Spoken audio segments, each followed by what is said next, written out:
His sound of dishes crashing to the floor was my first memory of Laysanen. I was 5 years old, standing in the kitchen doorway, my small hands clutching the frame, watching my father's life fall apart. The restaurant, his dream, was being torn apart in front of him. Plates shattered, glasses splintered, and the anger on his face was enough to freeze anyone in their tracks. But it wasn't just the plates breaking, his career was, too. I remember the smell of grease and burnt food, the loud ringing in my ears, and my father muttering to himself as he swept up the remnants of his empire. "Sophia," he said, his voice thick with exhaustion, "in this business, you ain't own the restaurant, or the restaurant owns you." His words stuck with me, echoing in my mind, a constant reminder of what could happen if you weren't careful. I didn't understand it fully at the time, but I would. How? Now 25 years later, I stand in the kitchen of Taste, the restaurant I own but no one knows is mine. My staff bustles around, unaware that the quiet consultant they see, the woman who occasionally drops by to observe operations, is the one who signs their paychecks. They don't know I own this place, or any of the other ones in my portfolio. To them, I'm just another face in the crowd, another hand in the vast world of restaurant consulting. My family, though, they think I'm a failure. They think I couldn't hack it in culinary school, so I dropped out. And they're not entirely wrong about that part. But what they don't know is that I didn't quit, because I couldn't cut it. I quit, because I was already building something much bigger. I bought my first failing restaurant before I even hit 25. I poured everything into it, turned it around and sold it for a profit. Then I did it again, and again. They still don't get it. Mom, especially. "Ain't throwing your life away," she'd said when I left school. "Look at your sister Olivia. She's graduating medical school with honors. She's making something of herself." And there was Olivia, the golden child, the one who could do no wrong. Every family dinner, every holiday was a celebration of her latest achievement. Every conversation revolved around her. And me. I was the afterthought. The one who couldn't get it together. The one who was wasting her potential by working in kitchens instead of operating on patients. But I had a plan. A long-term one. While they thought I was floundering, I was quietly building an empire. One restaurant at a time. I acquired failing establishments, brought them back to life, and either sold them for profit or kept them in my growing portfolio. All the while, I kept my name off any public documents. Money was power in this industry, and I learned quickly that being invisible was my greatest weapon. Taste was my crown jewel. When it came on the market 3 years ago, my family didn't know what hit them. It had been their favorite restaurant for special occasions, birthdays, anniversaries, Olivia's countless celebrations. But the previous owner, an old-school French chef, had run it into the ground with outdated menace and poor management. So I bought it. Through one of my holding companies, of course. I spent millions on renovations, revamped the menu, and turned it into the hottest reservation in the city. The irony. My family still dined here, champagne with champagne and expensive wine, completely unaware that I was the one who had made all of it possible. Tonight was no different. Mom's 60th birthday celebration, organized by Olivia, of course. They all walked in, Mom and Dad first, Olivia and her husband Daniel following. Everyone was dressed to impress, as usual. Olivia, the surgeon who always looked like she stepped out of a magazine, glancing around with that look of superiority she always wore. I could hear their laughter from the staff area, the clinking of glasses, the kind of celebration that made them feel like they were the center of the universe. And me. I arrived last. Quietly, wearing a simple black dress that probably cost less than Olivia's shoes. The hostess, following the instructions she didn't know came from Olivia herself, led me to the small table near the kitchen. I didn't even try to hide the cold smile that tugged at my lips. "You can sit here," Olivia said. "Wow, enough for everyone to hear. Where you belong." She smirked, adjusting the diamond necklace that always seemed to glint a little too brightly in the spotlight. The family tittered politely at her joke. Mom's face flushed with embarrassment, but she didn't say anything. Lenkel, the accountant, suddenly found the menu fascinating. It was the same old thing. Same old Olivia, always finding ways to put me in my place. I sat down at my lonely table, looking around the room, feeling a strange sense of satisfaction. They had no idea, none of them. Not a single one. They thought they were enjoying the night at their favorite restaurant. What they didn't know was that they were sitting in my house. The night, they were going to learn exactly who owned this place. I just had to wait for the right moment. Timing, after all, was everything. I had learned early on that the restaurant business wasn't for the faint of heart. It was a ruthless world where you could go from the top to rock bottom in a single misstep. I saw it firsthand when I was a kid, watching my father's dream crumble before him. But I wasn't going to be like him. I wasn't going to let the industry break me. I was going to break it instead. Dumb and headfirst, buying my first failing restaurant with money I scraped together from a series of odd jobs and loans. It wasn't glamorous. The place was a mess, dusty floors, faded menace. Kitchen equipment older than my grandmother. But I could see its potential. I rolled up my sleeves and got to work. I had no choice. The moment I took ownership, the clock started ticking. I had to turn it around, or it would be another casualty of the industry. So, I threw everything I had into it: time, money, and my heart. I spent sleepless nights redesigning the menu, building relationships with local suppliers, rebranding. It wasn't just about the food. It was about creating an experience. I turned the failing Italian bistro into a modern, high-end destination. When the dust finally settled, I sold it for triple the investment. It wasn't just about making money. It was about proving to myself, and to everyone else, that I could do this. And a chef, I'd never been one. Culinary school wasn't for me. That wasn't where my talents lay. But I knew business. I knew how to turn a profit, how to identify a weak link and fix it, how to see what others didn't. I learned that in the restaurant industry, that was the real power. I didn't stop at one. I kept going, buying more failing establishments, revitalizing them, and watching them rise. I never put my name on anything. I knew the value of anonymity. That one knew who I was, and that was the way I liked it. I wasn't some celebrity chef flaunting their success on TV. I was behind the scenes, pulling the strings, building an empire without anyone being the wiser. Eventually, I expanded into the city's most coveted areas: the business district, the waterfront, the theater district. Each location had its own flavor, its own atmosphere, but they all shared one thing: success. Taste, the crown jewel of my empire, was where it all came together. Enico, a family favorite, the place where birthdays and anniversaries were celebrated in grandeur. When it hit the market, I saw an opportunity to do something extraordinary. The restaurant had been run into the ground by its previous owner. An old-school French chef with no eye for innovation. His outdated menu and lack of vision had made it a ghost of its former self, and knew I could bring it back to life, so I snatched it up and poured millions into its revival. I changed the menu, updated the decor, and turned it into a culinary hotspot. The city's elite clamored for reservations, and I had people begging for a seat. But my family, he still thought I was just some failed chef who couldn't make it in culinary school. They had no idea I was the one who had resurrected their beloved taste. No clue that the restaurant they thought of as a sanctuary was under my control. The best part? They would never know. I kept it all hidden, just the way I liked it. I kept an eye on the place through a network of trusted managers and employees. They didn't know me, and I liked it that way. I was just the consultant, the person who showed up occasionally to observe operations. His staff never saw me as anything more than a quiet presence. They didn't know that I was the one signing the checks, the one making all the decisions.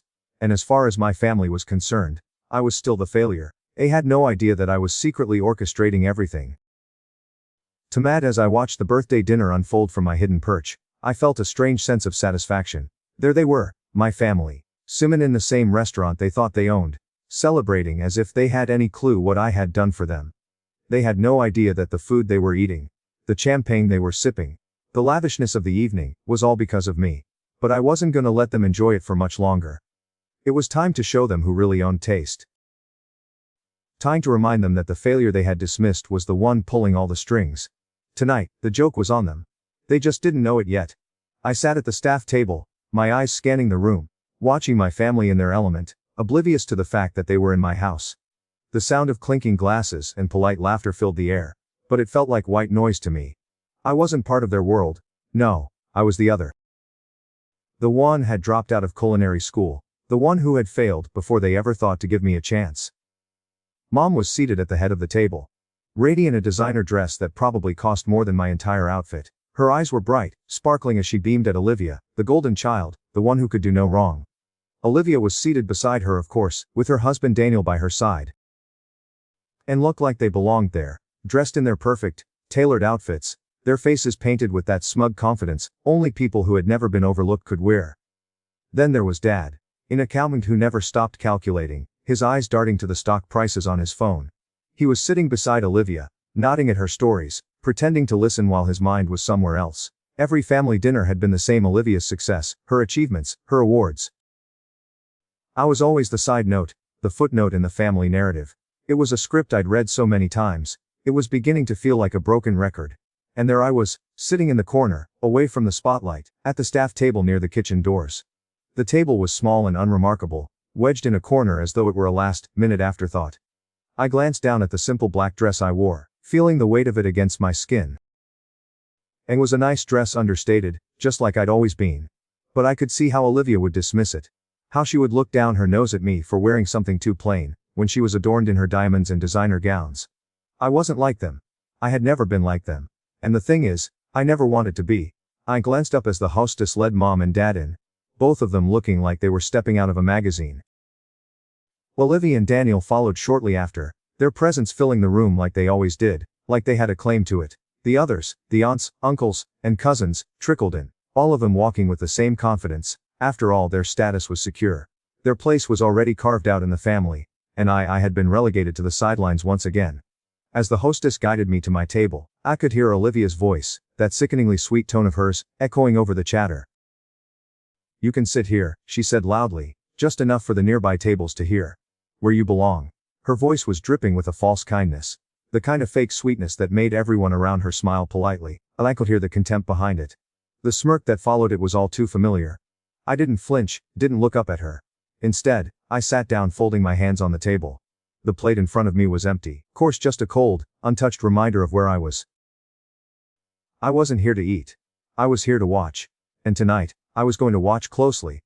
The champagne started flowing at the main table, its bubbly sound rising above the hum of conversation. Every time the kitchen doors opened, I caught glimpses of my staff. They were in their element, confident, precise, efficient. They didn't know I was the one who had built this place, who had made it what it was. They didn't know I owned the place they worked in. Had know that when they served champagne to the main table, it was my money they were drinking. My investments. My hard work. And there was Miguel, the general manager, gliding through the room with his tablet in hand, his face betraying just a hint of nervousness. He came over to me, hesitating for a moment before speaking. His discomfort was palpable. He knew who I was, but he had no idea who I really was. I smiled to myself, watching his unease deepen as he approached. "Can I get you some water?" he asked, his voice low, clearly not wanting to upset the delicate balance that had been set by Olivia and the family. He was, after all, just following orders. I looked up at him, my smile never wavering. I didn't need water. I didn't need anything from him. But I knew what I needed to do. I needed to wait. Wait for the perfect moment to show them. To show Olivia, to show all of them, who I really was. I said. My voice cool, loud enough for him to hear, but not too loud to draw attention from the main table. "I think it's time for some changes to tonight's service." His brow furrowed, but he didn't ask any more questions. Instead, he gave me a polite nod and moved off to handle whatever was next. I knew what I was doing. I didn't need his approval, or anyone else's. Tonight everything was about to change. Tonight, I was going to remind them all who they were really dealing with. As the evening wore on, the atmosphere in the restaurant shifted. The clinking of glasses and the soft hum of conversation felt distant, like I was living in a world separate from the one my family inhabited. I sat at my small table, sipping my water, eyes darting between my family's table and the rest of the room. My mind was a whirlwind, running through every moment of my life that had led to this point. All the times Olivia had belittled me, the moments when my family had dismissed my achievements, the looks of disappointment from Mom and Dad when they thought I was failing. I could feel the weight of it all pressing down on me. But I had learned to carry it. I had learned to turn their judgment into fuel, and tonight was the culmination of it all. I wasn't just the daughter they'd cast aside. I wasn't just the failed chef. No, I was the one who had quietly built an empire that they would never understand. Olivia was in full form, as usual, telling stories about her latest surgical triumphs, making sure the spotlight stayed firmly on her. She sat at the head of the table, surrounded by the family with Daniel, her perfect husband by her side. Their lives were a picture of success while I was the family cautionary tale. But tonight, they were going to learn something important. They were going to learn that you don't get to sit in the glow of success, without understanding where it comes from. That the world they had built around themselves, full of privilege and easy victories, was about to come crashing down. I glanced up as the server passed by, carrying a bottle of wine. A fine bottle, something I knew they'd ordered to impress the rest of the table. I could see Olivia's smile widen as the waiter poured, but it was the kind of smile that didn't reach her eyes. She looked over at me, and I felt the familiar sting of her judgment. "Miguel," she called out, her voice dripping with that fake sweetness she always used when she wanted to be condescending. "Could you please make sure my sister gets the special menu? We wouldn't want her to worry about the cost." The words hit like a slap, but I didn't flinch. No, I kept my face calm like I always did. I didn't need her to validate me anymore. I wasn't here to fit into her world. I was here to break it wide open. Gar hesitated, his eyes darting to me, then back to Olivia. He knew who I was, of course. He knew I was the consultant who had signed his paychecks. But he also knew he had to follow Olivia's orders. His gaze shifted uncomfortably as he handed me the menu. his eyes full of apology. The special menu with prices removed. Just like she'd instructed. He didn't say it, but I could tell he was hoping I wouldn't make a scene. But I wasn't going to let that happen. I took the menu from him, my fingers brushing his for a moment as I met his gaze. I could see his nerves, but I wasn't here to make things harder for him. No, I had something much bigger planned. I smiled at him, while voice quiet but firm. Actually, Miguel, I said, making sure my voice carried just enough to be heard by the surrounding tables, I think I'll have the wine list. The complete one, including the reserve cellar. The silence at the table was immediate. I could feel their eyes on me, the awkwardness hanging thick in the air. Olivia's eyebrow shot up, her lips pressing together in a tight, surprised line. Of course, Ms. Martinez, Miguel said, his voice a little less shaky now, though there was still a hint of uncertainty. He turned, heading toward the wine cellar. And I watched him go, feeling a strange sense of calm. They had no idea what I was about to do. When Miguel returned, he wasn't alone. He had a server with him, holding the bottle of wine I'd requested. The room seemed to hold its breath as they approached. The 1982 Chew Lafite Rothschild, one of the rarest and most expensive wines in the world. Olivia's face fell, her earlier smugness replaced with something closer to disbelief. She opened her mouth to say something, but I raised a hand to stop her. Please, I said, looking at Miguel. Pour for everyone. I could feel the tension in the air, like a knot tightening with each passing second. Olivia's face was a picture of shock now, her lips parted in surprise, her eyes darting between me and the bottle in Miguel's hands. Engel looked like he might pass out, but he didn't hesitate. He opened the bottle with a flourish, pouring the wine into the crystal glasses that had been set in front of everyone. I watched as Olivia's hand froze mid-air, the smile she'd been wearing moments before now a faint shadow of its former self. The wine was poured, and as the server moved on to the next table, I leaned back in my chair, eyes fanning the room. I could see my family's discomfort. Dad was staring at his phone, trying to process the numbers on the wine's price tag. Olivia's face had gone pale. And I could tell she was calculating what this all meant. It meant for the carefully curated image she'd worked so hard to maintain. And I smiled. Because now they had no choice but to see it.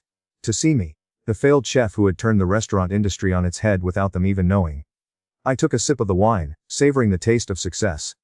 It was a quiet satisfaction, knowing that tonight, they were finally going to understand the truth. Olivia was about to learn that timing, like wine, was everything. The moment came, it would be perfectly served, just like the wine in her glass. The silence that followed was deafening. Even the regular diners, who were too busy to notice anything but their own meals a moment ago, had stopped to watch. The wine was there, sitting on the table like a symbol of everything I'd quietly accomplished. I could feel Olivia's eyes burning into me, the shock written across her face. She had no idea what was coming, and that was exactly the way I wanted it. I let the silence stretch for just a moment longer, watching my family squirm in their seats. Dad was still glued to his phone, the numbers on the screen more important to him than what was happening around him. Mom looked uncomfortable, trying to maintain the facade of a perfect family gathering, her eyes flicking from Olivia to me, unsure of what to make of it all. And then there was Olivia, her perfectly manicured fingers, gripping the edge of her glass like it might shatter in her hand. She couldn't even hide her disbelief now.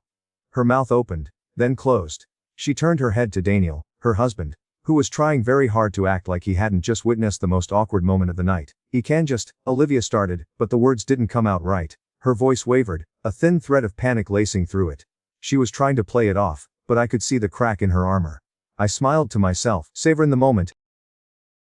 And no idea that everything they were experiencing, the luxury, the wine, the exclusivity, was the result of my hard work. They thought they were the ones in control, the ones who had built everything they had. But they didn't know the first thing about what it took to build something real. And tonight, I was going to make them face that truth. I leaned back in my chair, letting the tension build, letting them wonder what I was going to do next. They didn't know, but I did. Already decided. Now was the moment to show them that the world they thought they were living in wasn't real at all. It was a fantasy I had allowed them to believe, and it was about to come crashing down. Actually, I sat, my voice cutting through the stillness. I think it's time to clear something up. Olivia's eyes darted to me, and I could see the panic rising. She wasn't prepared for this. None of them were. You see, I continued, leaning forward slightly, while you've all been enjoying this night, thinking you were dining in one of your favorite restaurants. You've been eating in my restaurant, and not just at this one, every single one of my restaurants. Taste, the one you think is so special. Yeah, I own that too. The words hung in the air like a punch that hadn't yet landed. I could see their faces go pale, the realization starting to hit them like a freight train. But I wasn't done. I was just getting started.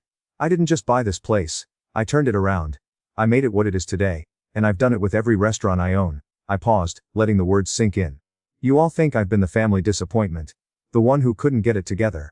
But the truth is, I've been quietly building an empire that you'll never understand. I watched as the shock spread across their faces.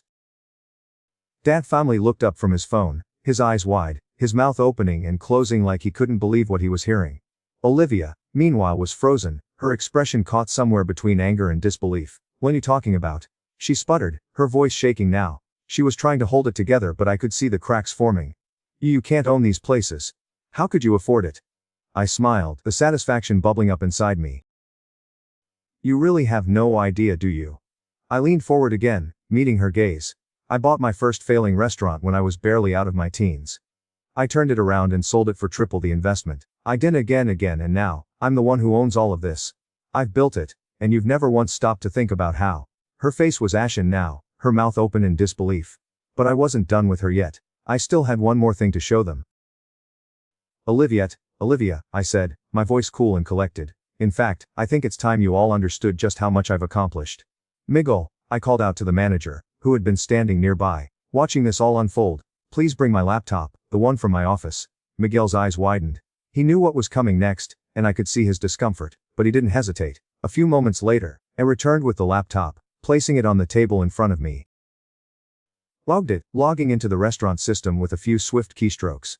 The screens around the room, those that usually showed the wine list, the daily specials, flashed to life. Showing the full financial details of my restaurant group, the holdings, the revenue, the profits. I let it sit there for a moment, letting them take it all in. The numbers were staggering. Current annual revenue across all properties, 35 million. Net profit last year, 12 million. Market value of the restaurant group, 50 million. I paused, letting the weight of those words sink in. I looked around at my family, their faces a mix of confusion, shock and horror. Olivia had gone white, her hands gripping the edge of the table as if she might fall. I could see Dad trying to process the numbers in his head, calculating, wondering how he had missed all of this. And then, as the truth began to settle, I gave them the final blow. You spent all these years mocking my career, calling me a failure, I said, my voice sharp, but the entire time, I've been signing your checks. Every time you ordered champagne to impress your friends, every time you tried to leverage my name for a reservation, every time you walked in here, thinking you were special, thinking you were the ones who belonged. The room was deathly silent. Even Olivia had nothing to say. The shock had stolen her words. Welcome to reality, I said softly, leaning back in my chair. I think it's time you all understood who you've been taking advantage of. The silence was oppressive, like the room itself was holding its breath. I could feel the tension building with every second, the weight of the truth settling in. My family was in shock, their world collapsing around them, and I reveled in it. For years, had been nothing more than a shadow in their eyes, the one who was never enough. But tonight, I was standing in the light, and they were finally seeing me for what I truly was. Olivia's face had drained of color. She was staring at the laptop in front of me like it might bite her. The numbers on the screen were some kind of personal affront. She tried to maintain her composure, but I could see the cracks forming. I could see the way her grip tightened on her glass. Her knuckles turning white. That's impossible, she whispered, her voice thin, barely audible. This is some kind of joke, right? I shook my head slowly, watching the realization creep across her face. No, Olivia, it's very real. Everything you've been pretending to know, even you've been boasting about, none of it matters. You've been living in a fairy tale where you're the star, and I was the failure. But now the truth's out. Her mouth opened and closed. Like she was struggling to find the right words, but nothing came. I could feel the power I had over them now, the control. All those years of being overlooked, dismissed, and made to feel small. They didn't matter anymore. I looked at Dad next. He was staring at his phone, trying to make sense of the numbers, his brow furrowed in confusion. A camel in him was working overtime, but even he couldn't deny what was right in front of him.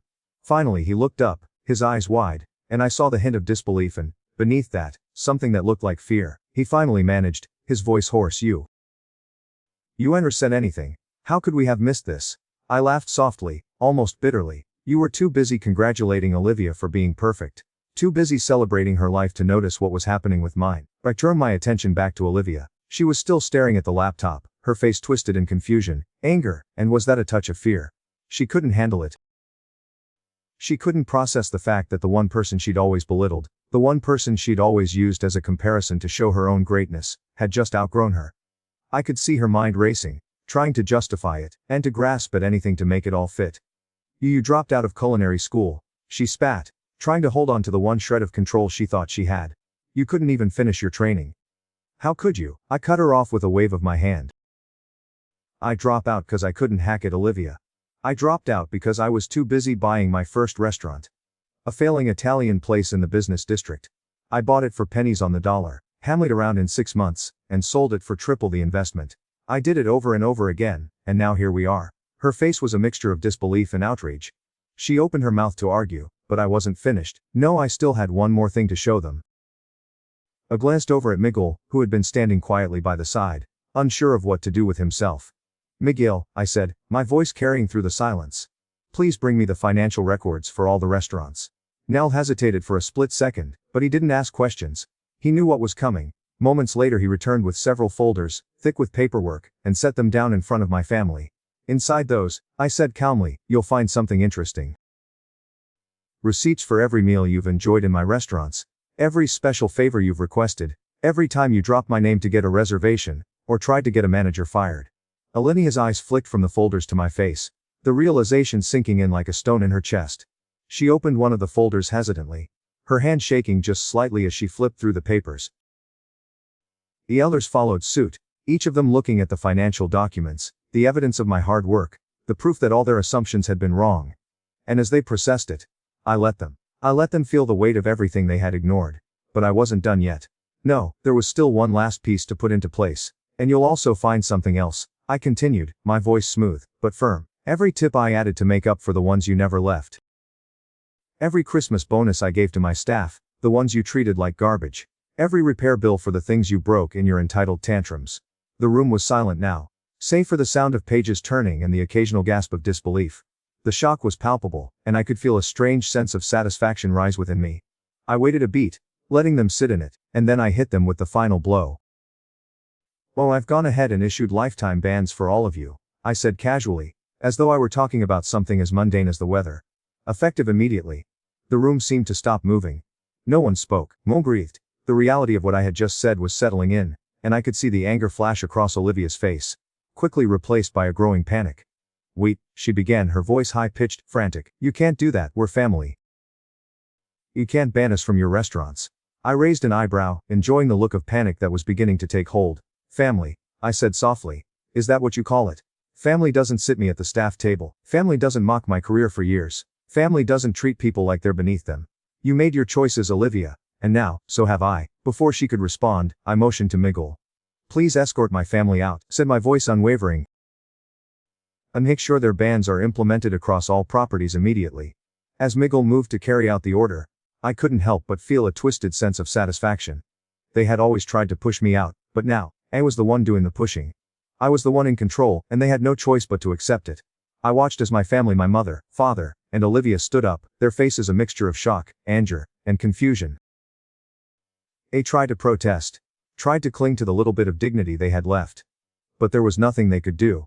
The security guards moved in, and they were escorted out of the restaurant, the cries for explanation growing fainter with each step. And as the doors closed behind them, I couldn't help but feel the rush of victory. This was my world now, my empire. And no one, not even family, was going to take it from me. Was the last of my family was escorted out, the silence in the room felt almost surreal. The restaurant that had been alive with laughter and conversation, just moments ago was now eerily still, save to the sound of chairs scraping across the floor as my family walked out in disbelief. I could feel the weight of their shock pressing in on me, but I didn't flinch. This wasn't about them anymore. This was about me, about taking control of the narrative that had always been written for me. I sat there in my seat by the kitchen doors, the place I'd once been made to feel small in, now my vantage point from which I saw everything. The tension in the air was thick, and I could feel the eyes of the other diners on me. Some of them were in awe, some uncomfortable, but all of them were watching. I had just pulled off the kind of dramatic reveal most people only dream about. The family who had dismissed me, belittled me, was now the one being humiliated in front of strangers. And that wasn't the end of it. No, the best part of revenge was always in the aftermath. It wasn't just about hitting them when they were down, it was about watching them try to recover. Knowing that no matter what they did, family undo what had just been done. Olivia, Mom, Dad, they would never be able to take back the years they'd spent demeaning me. The years they'd spent shoving me into the corner, away from the spotlight. Chum and I had shown them who I was, and they could never forget it. I sat in the quiet aftermath for a moment longer, letting the tension linger in the air. I wanted them to feel it. The weight of what I had just done, and cold realization that they had lost something they would never get back. Miguel returned to my table a few minutes later, his face a mask of professionalism, but I could see the respect in his eyes. He had seen it all, and I knew he understood. He wasn't just a manager. He was part of the world I had built, and he knew where the power lay now. Everything's taken care of, he said quietly, his voice low but steady. They're out, and the bands are in place. I don't think they'll be coming back anytime soon. I nodded, not needing to hear any more. There was a sense of finality in his words, a certainty that felt almost poetic. This was it. I had been building toward for years. I didn't need my family to accept me, to understand what I had done. I had built something of my own, and that was enough. More than enough. Good, I said, my voice calm, but there was a sense of satisfaction in it. Let them stew in it. Let them think about what they've lost. Lou gave me a nod and walked off, leaving me alone with my thoughts. As the night went on, I remained in my seat by the kitchen, watching the restaurant continue its rhythm, the sound of the kitchen doors swinging open and closed, the hum of conversation from the other tables. It felt like the pulse of the place was syncing with mine. I had built this empire on my terms, and tonight, I had reminded everyone who controlled it. I watched as the last few customers lingered over their meals. Some gave me the occasional glance, but no one dared approach me. I could sense the respect in the air, the unspoken acknowledgement that something significant had just happened. My family might have thought they could break me, but they didn't know me. They didn't understand what it meant to push me to the edge. I'd built my empire in silence, and I wasn't about to let them, or anyone else, take that from me. And as the last of the diners left, I stood up from my seat, taking one last look at the space I had created. The walls, the floors, the tables, the bar, it was all mine. Every inch of it. Every success, every failure, every sacrifice had led me here, to this moment. I took a deep breath. A family might have left, but the lesson had been taught. They had finally learned what it meant to dismiss me, to underestimate me. And they would never forget. Not as long as I ran these restaurants. As I walked toward the door, I turned back to the room one last time. My empire. And no one could ever take it from me. Good night, I whispered to the empty room. The weeks following the incident felt like a blur of quiet satisfaction. The calls started coming in, my mother's tearful voicemails, Olivia's angry texts, and Dad's unsolicited emails, each one more frantic than the last. They tried to apologize, tried to explain themselves. I knew it wasn't real, it never was. My mother's messages were the hardest to listen to. I've always been proud of you, she cried over the phone, her voice shaking. I didn't know how much you'd been doing. I'm Sophia, I'm so sorry, but I didn't respond. I didn't have to. The truth had been laid bare. She had spent decades ignoring me, and now, at the end of it all, her apologies felt hollow. Olivia, of course, was a different story. Her messages were a roller coaster of anger, guilt, and attempted reconciliation. 1 minute, she was berating me for how I had humiliated her. The next, she was asking if we could talk things through. I knew what she was doing. She was trying to reclaim control, trying to make me the villain in her story. But I wasn't interested. I had built my empire from the ground up, and I didn't need their approval to validate it. I didn't need their apology. I had made something that was mine, something they could never take from me. So, I ignored the calls, ignored the messages. I knew they were coming from a place of shame, of regret, but it wasn't my problem anymore. They had made their choices, and now they had to live with the consequences. It wasn't just them who had changed though, I felt it too.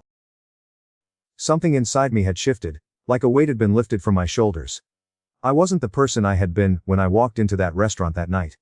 No longer the quiet failure, no longer the underdog struggling to be seen.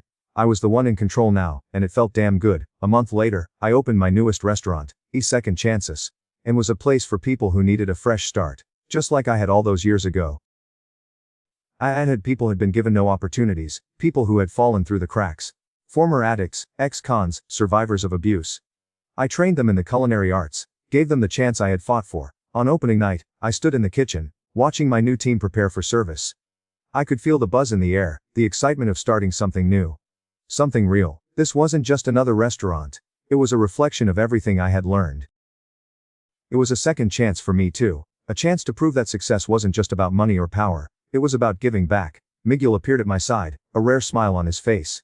Your family is outside, he said quietly, looking almost uncomfortable. Your sister made a reservation under a different name. They're asking to speak with you. I paused, considering for a moment. I had been waiting for this. I had known it would happen sooner or later. They had learned nothing from the last time.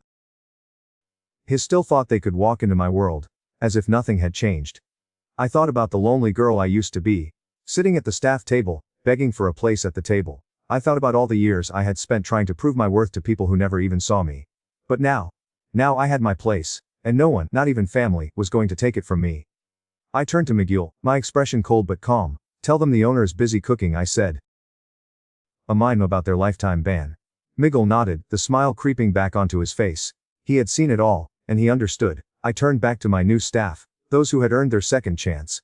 All right, everyone, I said, my voice strong clear. Time to show the world what you can do. They nodded, their faces full of pride, ready to make a name for themselves. And as the kitchen doors swung open, I couldn't help but smile. This my pie. Bonkled work skill, and the determination to prove everyone wrong. And the best revenge, it wasn't served cold. It was served perfectly prepared, beautifully plated, and completely out of reach. As the night went on, Lanks backed toward the front of the restaurant, where my family still lingered outside, waiting for their chance to speak to me.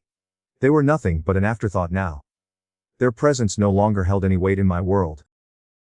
The sound of the kitchen, the rhythm of the restaurant, it was music to my ears. This was where I belonged. Not at their table, not in their world. In my own world, the one I had built, brick by brick, dish by dish. I would never let them forget it. They still tried to get reservations at my restaurants, sometimes using different names or having friends make bookings for them. Each time they were politely turned away. Every time, they learned again that success, like the best meals, was sweetest when earned. They say you can't choose your family, but I had chosen how to deal with them. I chose to build an empire they couldn't enter. To create success they couldn't claim, and to find happiness they couldn't diminish. And every night, I sat at my table, drinking expensive wine and listening to the symphony of a well-run restaurant. It turns out, the best seat in the house was the one they thought was a punishment. Sometimes, revenge doesn't need to be cold. Sometimes, it just needs to be served with perfect timing, impeccable presentation, and a side of lifetime ban.